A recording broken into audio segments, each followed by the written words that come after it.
Start it again. Yeah. Good morning, good afternoon, everyone around the world who is watching us today. I'm your host, Sandra Edmund, a lead web developer at Revolt, and this is Girls Talk Tech. We have some amazing women with us today, this afternoon, who will be joining us in a conversation about their life experiences, how they've used tech within their businesses, and just general tech. So we're just going to go into it. I'm not really truly going to introduce them because I feel that I won't do them enough justice. However, we do have Chloé Watts, Shannon Jennings, and Venetia Archer. Starting from now, I will be taking on some questions for them.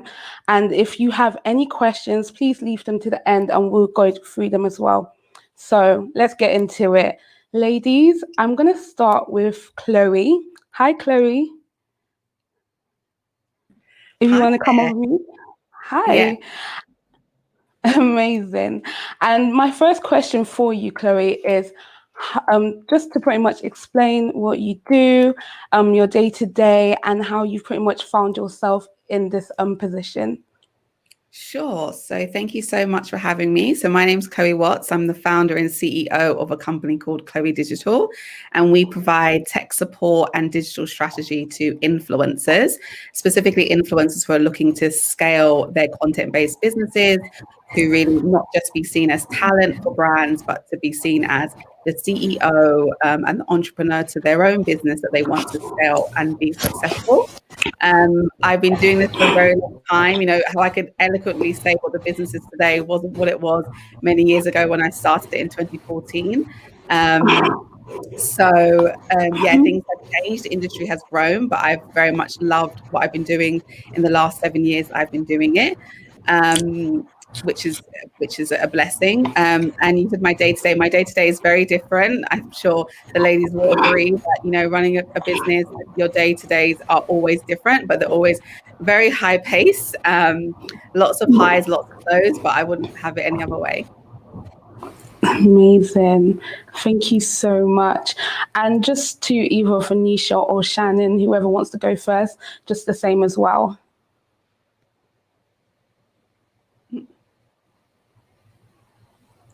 I can go. So my name's Venetia Archer. I'm the founder and CEO of Ruuby. Ruuby is a beauty services marketplace operational in London. So we have a tech platform that allows our users to book a beauty treatment to their and I've been doing this for 5 years. So I launched the business when I was 26. And it's like Chloé says, it's been, you know, a roller coaster of a ride. I've learned so much. I've made so many mistakes along the way, and I love every minute of it. So I'm so excited to talk today, and also to hear from you guys, and hopefully get some lessons from you too.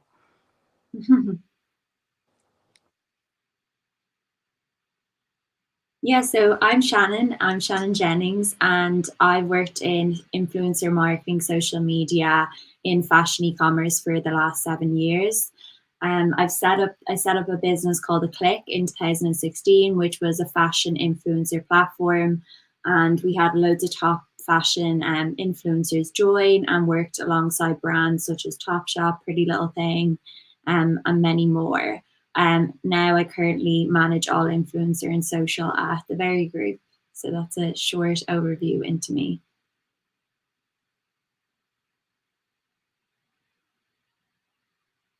Amazing. Thank you so much, ladies. So my next question, let's take it to Shannon. Hi, Shannon. Where do you see the future of fashion tech? So obviously you use a lot of tech and fashion integrated to what I know. So where do you see the future for it going forward? I think it's an interesting question and quite a big question, I feel.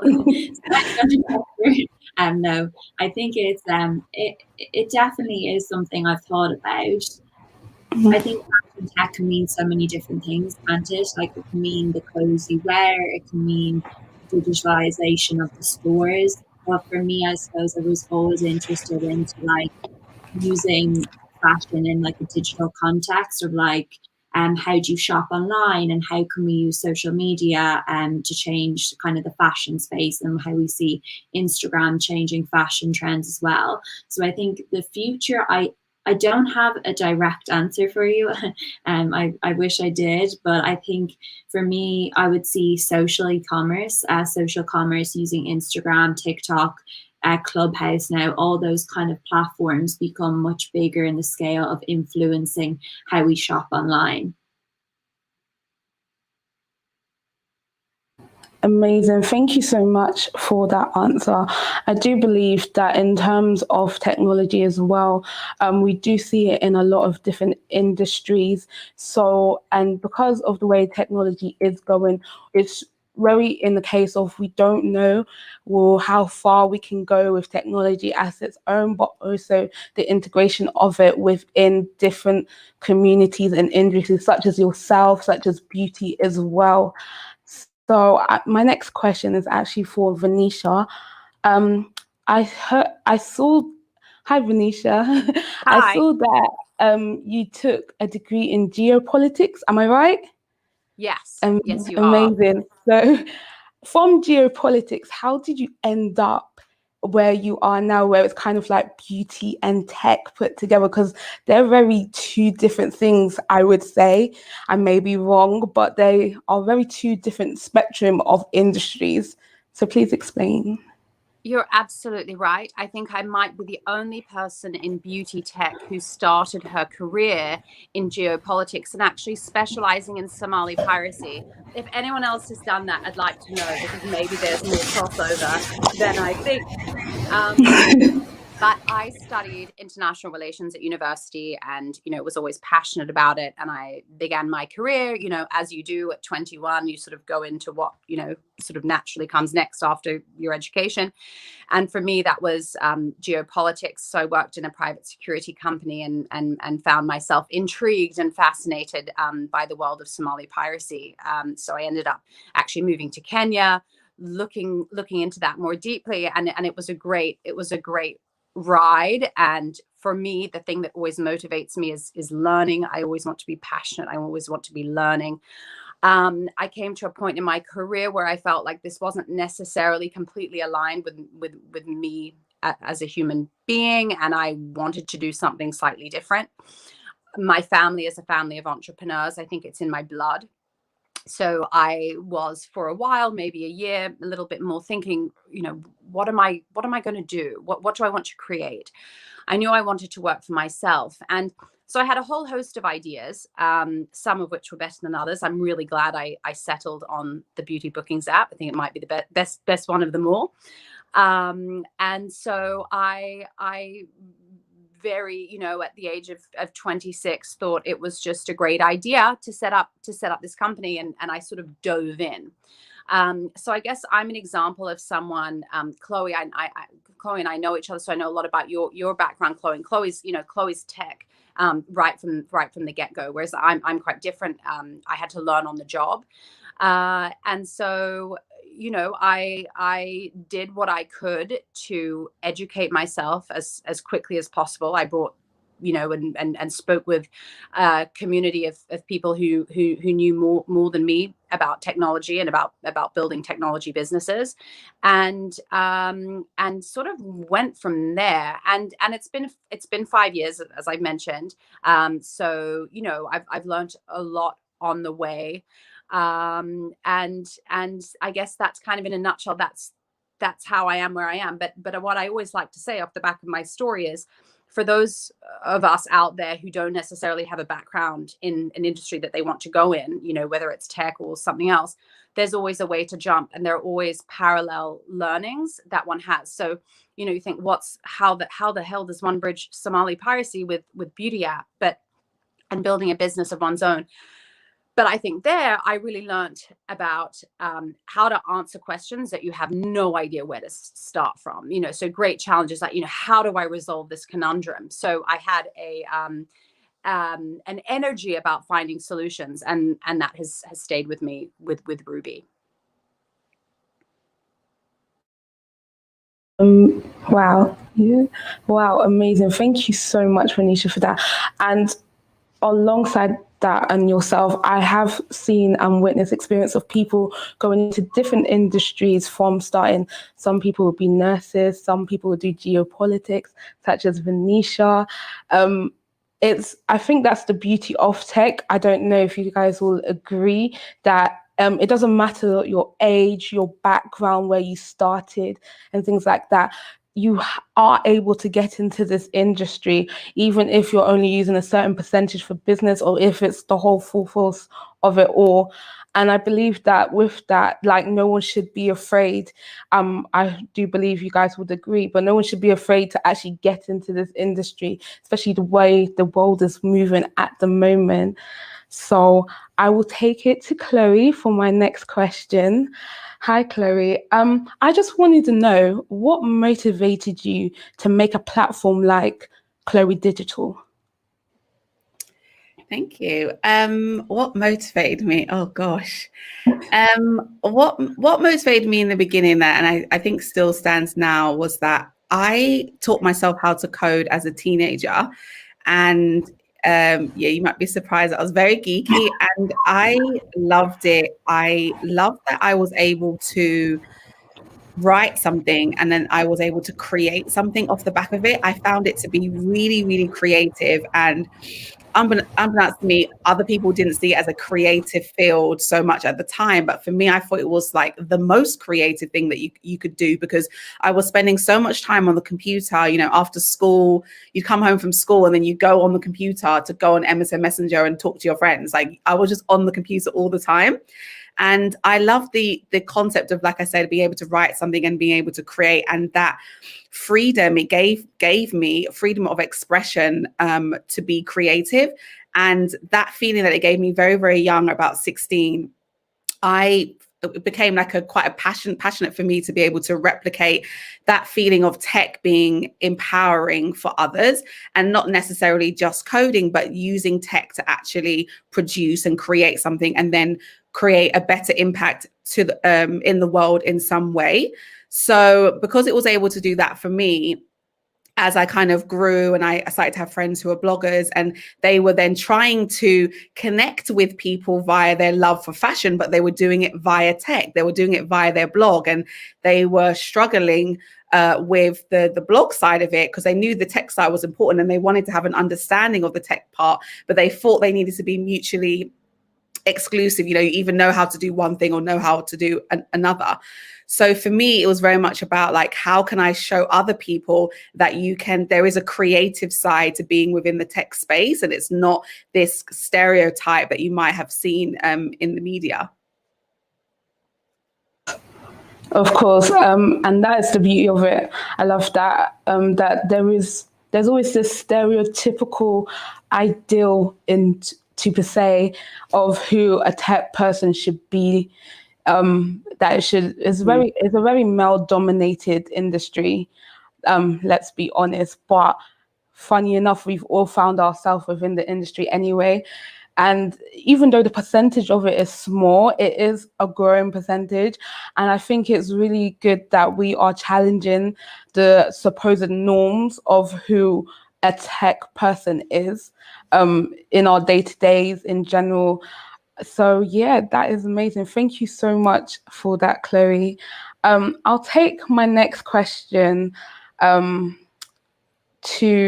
Shannon. And my next question would be, if you had 3 tips to give any young women who wanted to explore the industry that you are and the journey that you've taken on, what would it be? I think I would say probably start where you can. Use what you have. I think like before I started at Venetia or Arcadia, I built a fashion tech platform too called Fashion Tech Daily, where I scraped all the news. I was a contributor for the Huffington Post on like tech and fashion. So I did so many different things, and I even like grew random Pinterest accounts to like 1 million. It was always like something I did to like challenge myself, but I started where I could. I used what I had. I kind of innovated myself. And I think that really stands out for me when I see like a CV or someone in the industry that's kind of done something. It always is something that makes them that bit special. And I think also, being persistent, like to keep going, is definitely another one, because as the other two ladies hit on, it's just an area of like great challenges. And I think any career is like that, and you just have to know your vision and be persistent with it of what you want to achieve. And I think the last one I'd probably say is to share your passion like online. Don't be afraid. Like for me, it was always like, I want to be, my biggest fear, I suppose, was to not be a part of the conversation and to not try. And like, I'd rather fail than not try at all. Amazing. Thank you so much for those tips. I hope everyone is taking that down as well. In terms, especially the last tip as well, about showcasing what you do within the tech industry. It doesn't matter how small, how big it is. If it's the case that you're able to make, for example, a HTML web page, showcase it. If you're able to do crazy things as well, such as making an app, go for it and show that off as well. It doesn't matter. There are different things as well that are out there. For example, I do know there's different challenges there for those in the tech industry, such as the 100-day coding challenge. So go for it, learn some new things as well with that. So thank you so much, Shannon, for those amazing tips. I'll take it over to Venetia. One of the questions I did want to know is, how do you plan to open doors to more women to enter the industry that you're in? Totally. Well, I think there's two parts to this. One, from me, I guess it's about leading by example. I think that providing more examples of women and girls who are working in tech and not just enjoying it, but also thriving. I think that sets a great example for other people who look to others to see, what they might be able to do. And so even, I love talking about my experiences and my learnings, not just to my team or people who join the company, but to others as well. I think that communicating, our journeys through platforms like this is really important, because young girls need to see figureheads or see women they admire and women that they want to be like. And I think that the game is definitely changing. And I look to Shannon and Chloe, and I think what you guys are both doing is absolutely incredible. And, I hope even just in the smallest way to be able to do something different by, to do something similar through having created Ruuby, which is a tech-enabled platform. That's sort of changing the way that we build beauty services, and beauty is, predominantly a female dominated industry, and so there are lots of women sort of flocking to it. And I'm very proud of what we've built. And then I guess the second part for us very specifically, but our Ruuby platform is not just a booking platform for the end client, but we've also built, and this is almost what I'm more proud of, workflow management software for freelance beauty professionals to use, so that they can bring their business onto a platform, so they can facilitate more clients, more optimized geolocation movements, so they're doing more appointments in a day, and things like that really allow them to be better entrepreneurs in their own right. And Chloe, it's very similar to how you feel about empowering influencers to build their businesses using your technology. So it's a whole ecosystem. And so I think living by example and communicating that out, and also creating tools that other people can connect with to help them on their path as well.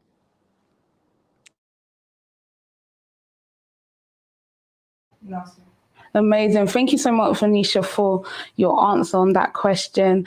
I love the fact that you want to open up not only to the fact of tech people to per se, but other industries as well.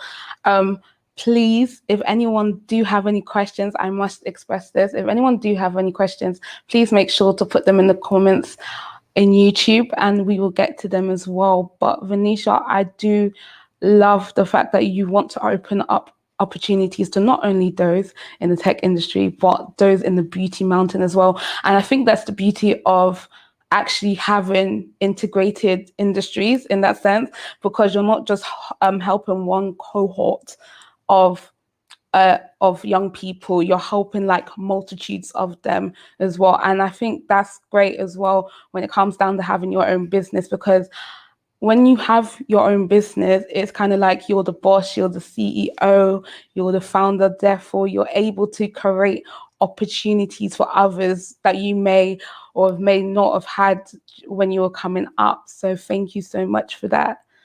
I'll go to Chloe next for our next question. And obviously, as she said that you're a self-taught coder, what opportunities do you intend to help other young women such as yourself learn how to code? Love this question. I'm very passionate about young women getting into coding, and have lots of plans up my sleeve for what I want to create in terms of really empowering women, young girls especially, to code. But right now, you know, when people approach me and when I mentor people, I send them to some great resources that are available online, like Codecademy, for example, General Assembly. And ultimately, I feel that if you are interested in coding, you know, I think it's always fun just to figure out a project that you want to create for yourself, whether it be just a crazy idea that you think is wild and maybe beyond your reach of what you could create, but just kind of have the idea and try to figure out how to make it, because by you trying to figure out how to make it, you will learn loads of things in the process, but you'll also be empowered to keep going because it's something that you're passionate about.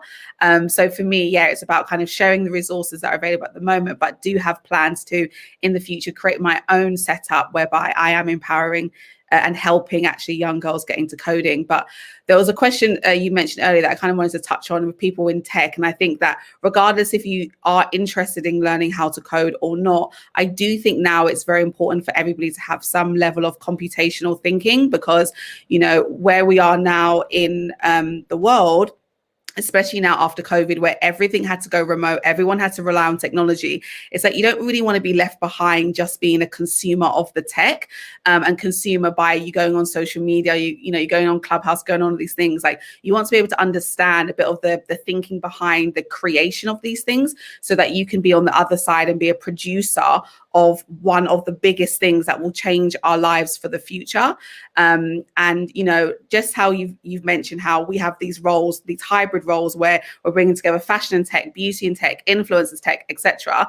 That's going to be every single industry, because they will all rely on technology. So you need to, at the very base, have that computational thinking, so you can understand and not be that person to be like, oh, tech, you know, that scares me. Like, that's not for me. It's like, you can't really afford to say it's not for me anymore. And I'm not saying that you need to have the skills to build the next Facebook, but you need to have the understanding on how things work, so you can then apply it to your role. So that was a bit of a sidestep, but it's just a point I wanted to make. Amazing. Thank you so much, Chloe, for that. And it's very true. I do believe that people should have some level of coding experience, not even coding experience, but some level of computer digital experience, in the sense. There is a lot of courses, as Chloe expressed before, and a lot of resources as well that are out there. Even if you take an hour or two just to get yourself familiar with it, because at the end of the day, this industry that we're in and the world that we're living in now, for example, we're in lockdown. We don't know exactly, and it's very uncertain what the future holds.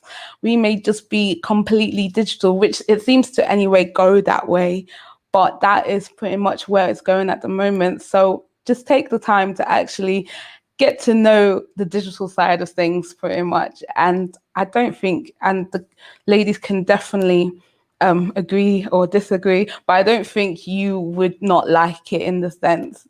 Like, so yeah, thank you so much. I will take,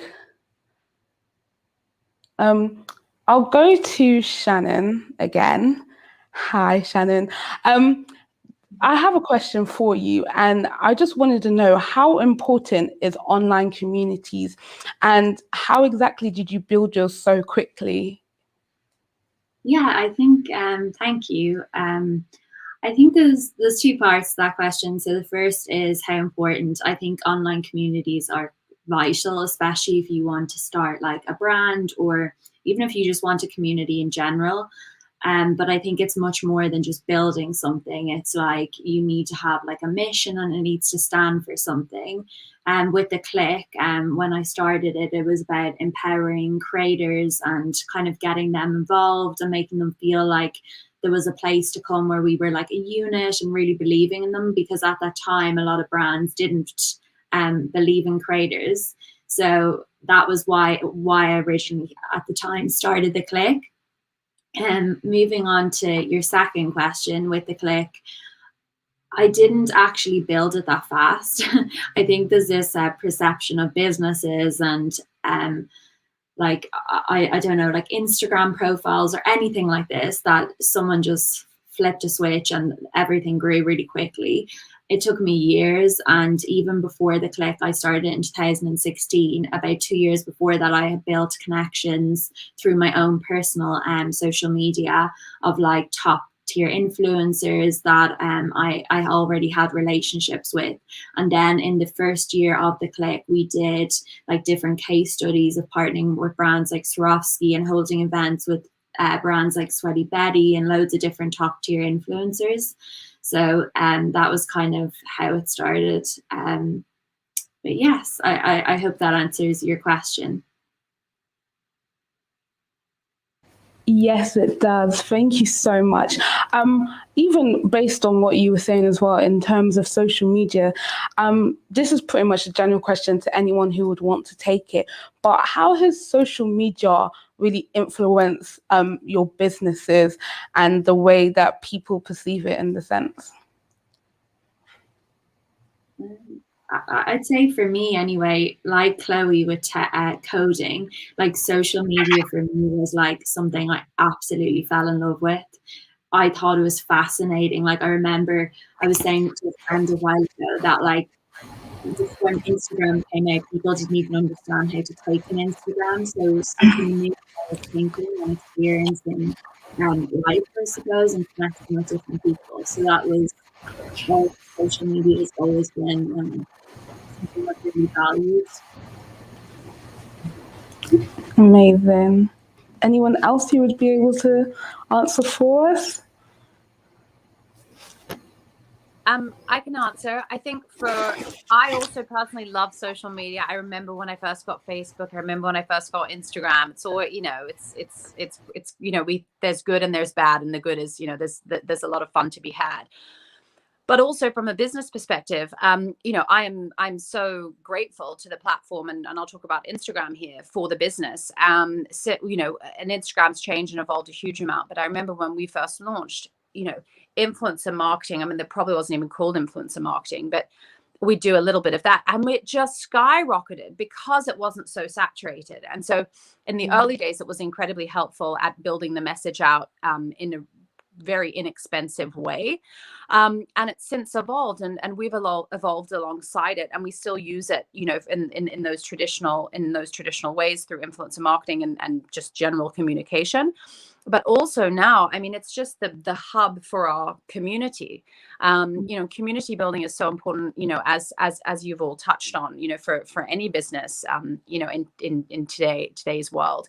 And it's just a way to really explain consistently and with color about what you are, what you stand for, who your community are. I mean, it's just, there's so much to be had, and I think that we can use it really creatively. I think that as a brand, as a business like my business, is not just about delivering beauty services. Like, yes, it's its core, but it's also about what we're providing to women on both sides, both the consumer and the therapist. It's the way that we're facilitating, people to get on with their lives, so don't have to worry too much about, their beauty appointments. And how does one communicate that, and with social media, we have a whole new forum, a whole new channel from which to do that. And then, even if you look at COVID, the past year, and the way that what are they, IG lives just took off like crazy. There are all of these new formats, and while it can be sometimes overwhelming, I mean, I admit, and I know we're girls in tech and I shouldn't admit this, like I can't do TikTok. I'll do that a bit later. But there's so much to go on. So I think you pick and choose what works for you and works for your audience, and try and have fun with it. Did I answer your question? I've kind of gone on a bit of a spiel there. Oh no. Completely fine. Of course. And Chloe as well, if possible, how has social media influenced, in the sense, your business and everything? Sure, that was so funny. I love that V said it's and in color, and I completely agree with you. I mean, I have a love-hate relationship with social, but I always have to separate it as me as a person, me, Chloé Watts, 32-year-old, and me as a business owner, and what I need it to do for my business. And I need it in a similar way to be able to connect with my community, to be sharing value, providing value to my community, to learn more about who my audience is, as that kind of top of funnel space to just attract new people to potentially purchase my products or services at some point. And then I also understand that it's great for, in terms of just your overall brand, your brand presence is fantastic for when people hear about you. The first thing that they do, they go on your LinkedIn and they go on your Instagram account to kind of give a view of who you are and what you represent.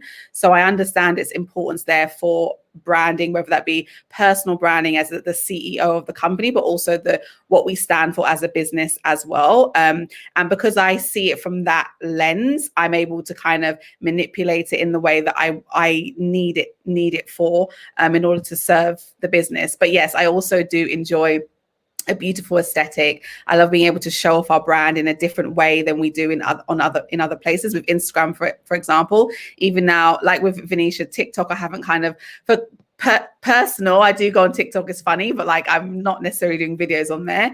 But like with Clubhouse, for example, that's a new one to join, and I absolutely love Clubhouse. I love it from the perspective of being a founder and being able to speak in rooms and provide value on my experience of being in this industry. I feel that I'm much readily, from my personal standpoint, I'm more readily to speak in a Clubhouse room than I am to think about the next 6 photos I'm going to put on my Instagram account and my grid. And that's fine. There's no, some people are more, people are driven in different ways. For me, from the Chloé Digital as the brand, I'm all about how the feed looks. Are we doing reels? Are we doing IGTV, et cetera, et cetera? But from the personal brand and how I can use my personal brand to help CD, I'm thinking about Clubhouse at the moment and how I can use it to provide value and build a community there as well.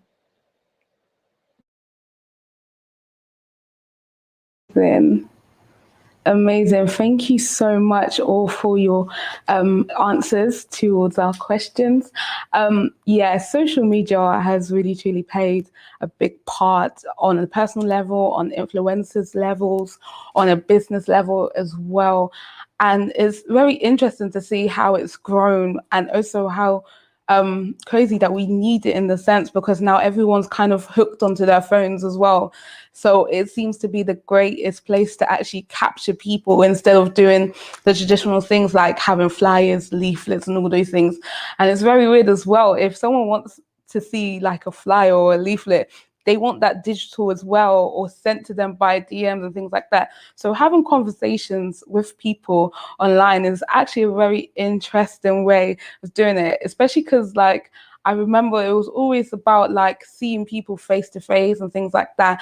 But now I guess it's been made easier in the sense that we're able to jump onto Zoom calls, we're able to have Clubhouse meetups as well, able to do Skype and stuff like that, that it just makes things simpler, in, I would say anyway.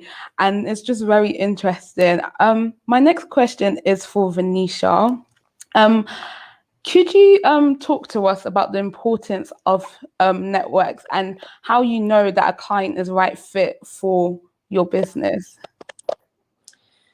Yeah, great question. And networks are crucial. Networks have been, crucial for me in building my business. I link back to the first question about going into tech without having a tech background.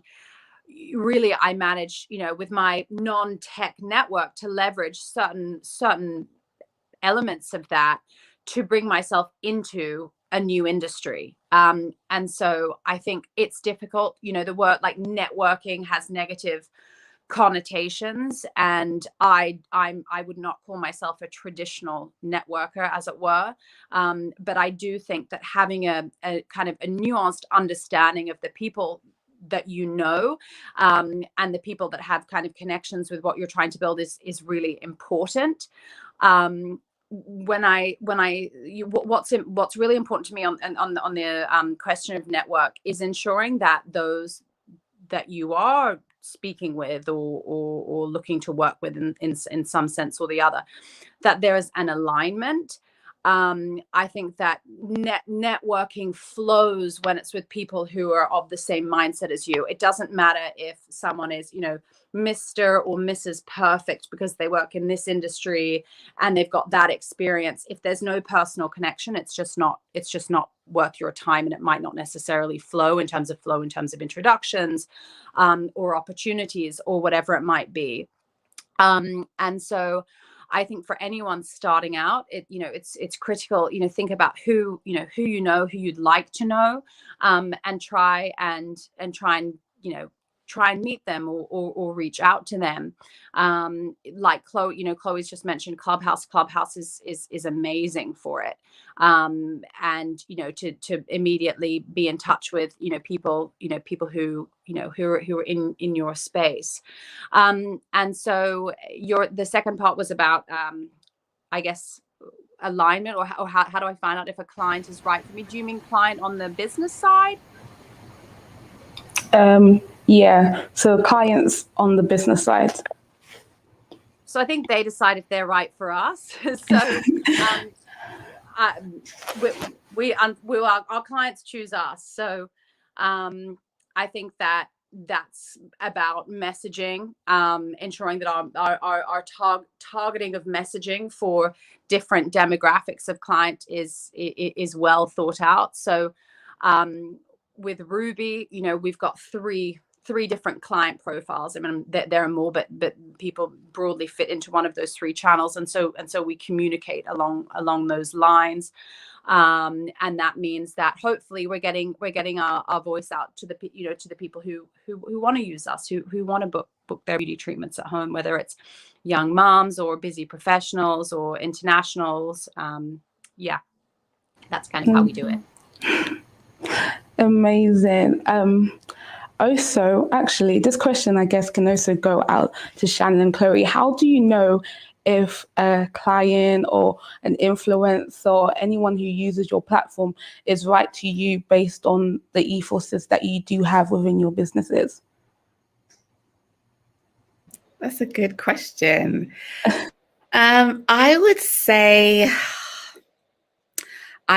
that we like to work with people who are similar in the sense to us, that they're purpose-driven, mission-driven. They're in this to influence for good, and they want to create some lasting impact on people's lives. And that could be through, skincare and helping people with their skin, or beauty or fashion. It could be through motherhood, whatever it may be, but they really care deeply about the people that they're influencing, and they see it as a responsibility. They see it as a powerful position, and that they are responsible for what they share, and that they are excited to be able to help transform other women, particularly mostly, lives for the good. So for me, that's very, very important.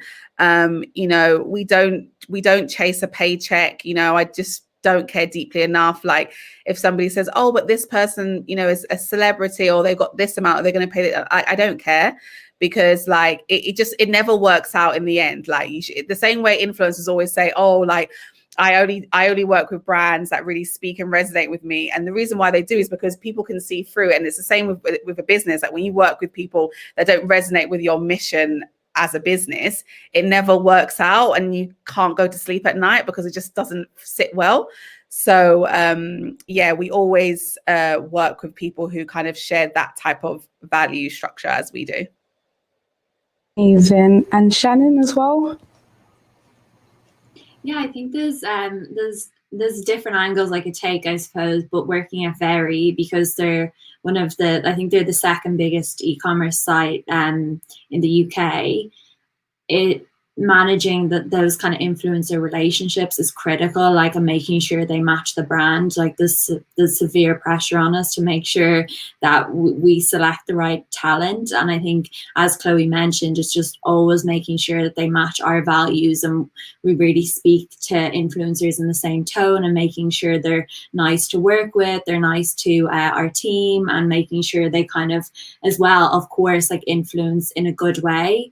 And they're not like sharing stuff that we would find inappropriate. And that's really, like, selecting talent is a huge part of my job, from top celebrities to smaller influencers. But just we tend to really build those relationships and work with the same talent, just because we want to make sure they're the best out there.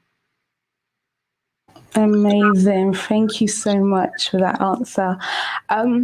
If anyone do have any questions, please put them within the comments and we'll be able to answer them for you at the end. My final question, pretty much, would be for Chloe. In terms of the tech industry, we're all aware of, we're all aware of, like, the stigmas behind it and things like that. And, like, maybe it's not to per se the friendliest in the sense of the ratio between women to male, race as well, and things like that. So I just wanted to know, what is your pledge to change certain things within the tech industry? Oh, wow. What's my pledge? My pledge here. So it's recorded. So in 10 years' time, we'll be checking back on this pledge that I make today. I think this kind of partly goes with something that Venetia said earlier around, like, two-pronged and representation being one of the most important things. I feel one of my main pledges is to put myself out there more than in a way that I didn't do before. I kind of always had the kind of vibe that I would get to a certain point and then I would kind of reveal myself, like caterpillar to butterfly. I've achieved all of this. Look what you can do. But then at that point, you're not going to be inspiring the people that you want to, because you'll be too far gone that they can't necessarily relate. So for me, my pledge is to make sure that I'm putting myself out there, doing wonderful events like this, speaking out, working hard to make the business blossom in the way that I believe it can, and putting myself out there to show people what I am doing, because I don't take it lightly, the importance of representation. I've experienced many times in the past when young girls, especially when young Black girls, have come up to me and say that they've had an interest in tech, but they didn't pursue it because of XYZ reason, which, would bring tears to my eyes, because I would have hoped that they would have saw me earlier to know that it is possible. So for me, my pledge is one of the main things for me, especially right now, is to put myself out there more, to show these young women that this is possible, because it's not as alien as you might think. And again, to our previous points around us being that hybrid between two industries, what you consider now as tech is not the traditional what tech is, what it was in the past, where, you might be a developer in a room with 100 guys and you're like, oh, is that something I might want to do? Like, you don't need to do that anymore. With social media, you can build up your own personal brand. Like, you can then start consulting, you can start your own business. Like, there's just so many different routes that you can take. So I kind of want to show them that, yes, I have that tech background, but I've been able to create a business that is very unique, because I'm in an industry that's very new. So I'd say representation is one of my biggest pledges. Amazing. Thank you so much for that, Chloe. And also, I would love to hear from Venetia and Shannon what your pledges will be. I know obviously you both have an integration of beauty and tech and fashion and tech, but what would your pledge be towards the future for those in tech industry? I'm happy to go. So for us, it's we're looking at sustainability at our core. That's with from end to end. So I think that it's so important for any business to look at where they are on their sustainability journey, and just take stock. We don't have to be perfect, but as long as we're looking at what we're doing and trying to make improvements as we go, I think that's a really important step. So we're doing that. We're from planting trees to offset our carbon, to ensuring that treatments are done in the most environmentally friendly way, to reducing our carbon emissions through the cars that our therapists are using, or the transport that they're using. That's something that we're pledging up. Yeah. Amazing. Thank you so much for that, Venetia. And Shannon as well? Yeah, of course. I actually made a pledge in the Women in the City magazine in January. So I think I would stick to that. And it's just it's similar to Chloe's. My pledge was to help more girls get involved in like marketing and fashion, and maybe like even business as well. I'm a very the type of person that is like, oh no, I can do better. I'll wait till I've done better, and then I'll be able to help people. And I think sometimes I was just like starting to get a few messages on Instagram and LinkedIn, and I was kind of like, now's the time to kind of set aside some time to help other girls that, like, I know when I moved from Ireland to London, it was very difficult for me to get into the industry. So yeah, that's definitely my pledge for this year. Amazing. Thank you so much to all of you, and for answering my questions. But we'll now go to the audience questions. So I will go with the first one. I believe I can see. Here it is. How can a small brand diversify their company besides social media to implement tech more so into their businesses, especially in this pandemic? So the floor is open to any of you to take that question.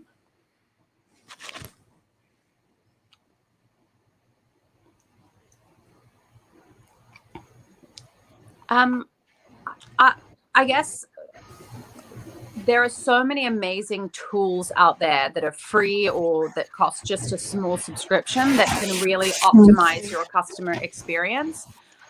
Whether it be chatbots on your website to reduce the time burden on yourself or your team on answering questions, but also adds a really fun user experience opportunity there for your customer, or have a look at automated bots. I don't know if we're allowed to say that, but automated bots for messaging for promoting your voice. I guess that's on social media, but it's using tech to support your social media efforts. But there are lots of amazing tools out there. I'm not sure, Chloe, I think you probably have or build a lot of them yourself. But that's what I would suggest. Yeah, I think it's quite an open question, because you say, how can I use tech? But tech is everything. So it could be, are you talking about business automation? Like, how can you better work on automation in your business to help it? So using tools like Zapier is a really amazing tool that helps with automation and enables you to connect two tools to each other, and has, so for example, you could say, when I get an email that has this subject line, I'd like it to be sent to my Slack channel, for example. So that's what Zapier does. So looking at automation tools, I think, is helpful in business when you're not thinking about social media. But if you're thinking about tech from a marketing standpoint, as how social media is used for marketing, then I'd say outside of social, you want to be thinking about your email marketing strategy.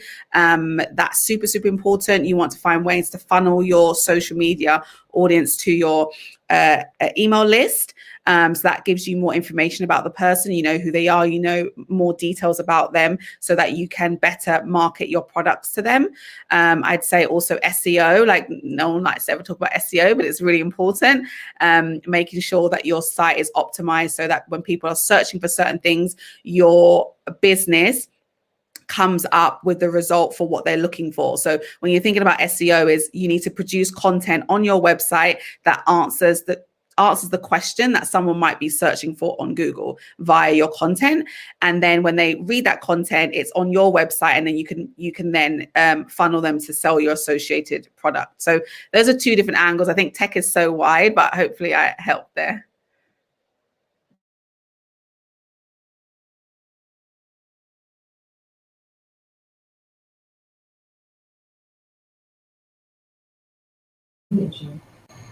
Please say.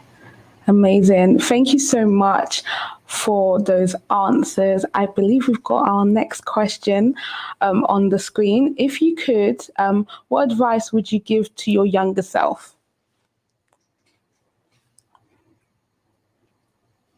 So anyone can take this. I believe maybe Shannon? Okay. I think there's so much advice, if I'm honest, I give to my younger self, because I started in 2010 studying like tech, fashion, marketing, and then it wasn't really a thing, and I got a lot of like, oh, you're a girl, like, you know, it's kind of like a guy's thing to be into tech. So for me, I think there's a lot of advice, but one of them will probably be, I know it's very typical though, that's the only thing, is to believe in yourself and like go with your own gut. And if you see an opportunity and you strongly believe in it, to go after it, because even till this day, like my close family don't really get what I do. They wouldn't necessarily understand what I do. So I think it's like so important to, if you believe in something, to go after it. And yeah, that'd be my main piece of advice to my younger self, to like just believe in what I'm doing and go after it at full speed. Amazing. Thank you so much for that, Shannon. If anyone else would like to answer as well. I would say advice to my younger self is just to have fun, you know, don't take things too seriously. It's not that deep. You know, I just feel like I was a bit too stressed all the time. Like, you know, I get I was trying to build an empire, but it's like, just enjoy the journey, enjoy the ride, and seek out advice when you need it. We can't do anything by ourselves. I think a lot of the time women like to do things by themselves, thinking that I've got this and we're going to play the hero. But in business, you can't play the hero. You need a team. You've got to work with people. And you got to seek out that help when you need it. There's no hero in being able to say, oh, I was able to get here and I did it all by myself. Like, no one's checking for that. So seek out help, but have fun and don't take things too seriously, I would tell myself. Of course, definitely. And Venetia? I love that, both of you, and I think very similarly, like trust your instincts. And the other thing is, and have fun, Chloe. And the other thing that I try to tell myself now, and I wish I told my younger self, is like look back and enjoy the successes, or recognize your successes. It's very easy to always look forward, always, you know, building the empire, you know, creating the next this or creating the next that. And so it's very easy to skip over your successes. And I think especially as women, you know, we do that quite a lot. And sometimes just, you know, sit down, take stock and think, oh my gosh, I did that. I accomplished that. Me, my team, whatever it might be. But, you know, we're here and last year we were there, or whatever it might be. But I think that's really important. I still have to remind myself to do that as well. Of course. Amazing. Thank you so much. We've got one more question and then we will complete it. So what are some of the best lessons you've learned so far for being in the tech industry? I'll say to that, I've learned that I've learned that there's loads of innovation happening. There's loads of new platforms happening all the time, and loads of exciting things that maybe you might want to learn or understand, etc. So I love that. I love being in a very fast-paced industry, whether it be in the tech side or the influencer side. I love that there's always new things happening, which for the creative in me gets me excited, because I can come up with new ideas that we can work on. So I'd say I love that things are always evolving and changing, and people are looking at how can tech solve more and more problems in the world. I think that's what I love the most. Amazing. And Shannon? I would say there's different angles I could take on this, again, from like tech and like from having my business to working at an e-commerce different e-commerce companies. But I would probably say my biggest lesson in whole, as like all different experience, would be just learning and trying stuff. Like I'm still like at Berry, they were never into TikTok, and I was like, let me do it. And now we're growing massively on TikTok. It's a huge channel for us. We've just ran 3 campaigns on TikTok. And I've always loved that attitude, try, learn, like no one knows it all at the start. So yeah, that's my tip. Amazing. And finally, Venetia. So one of the lessons that was taught to me by my CTO was that in tech, everything is possible, but it's a question about how much time you have and how much money you have. So the lesson from that is prioritization. I think one of the things that I've become pretty good at is learning how to prioritize. I started off saying, well, we want all of this. And now there's a list. But yeah, it's all possible. Everything is doable in tech. We can build whatever we want. You know, we've got the lander on Mars. But yeah, it takes time and it takes money. Amazing. Thank you so much all for your answers. Thank you so much for answering all of my questions as well. And thank you also to the audience. Thank you so much for tuning in. You have heard some amazing stories. I don't know about you, but I've taken so much away from this conversation, and we do truly hope to have more conversations like this as well. So I believe that is us for today. Thank you for tuning in. And if you do, if you do want to connect with any of us, ladies, how would someone be able to find you? Instagram, chloédigital, or LinkedIn. Amazing. Shannon? Instagram or LinkedIn. It's my handles, I am Shannon J, and then my business is TheCLCK. Amazing. And Venetia? So I'm Venetia _ on Instagram, and the business is at Ruuby app, RUUBY app. Amazing. Thank you so much. And obviously I'm the host, but if anyone wants to follow me, this is Sandra, the O. And thank you so much, ladies, for this amazing and insightful conversation that we have had this afternoon. And once again, thank you and goodbye. Thank you so much. Thank you. That was great. Bye, guys. It was so fun talking to you.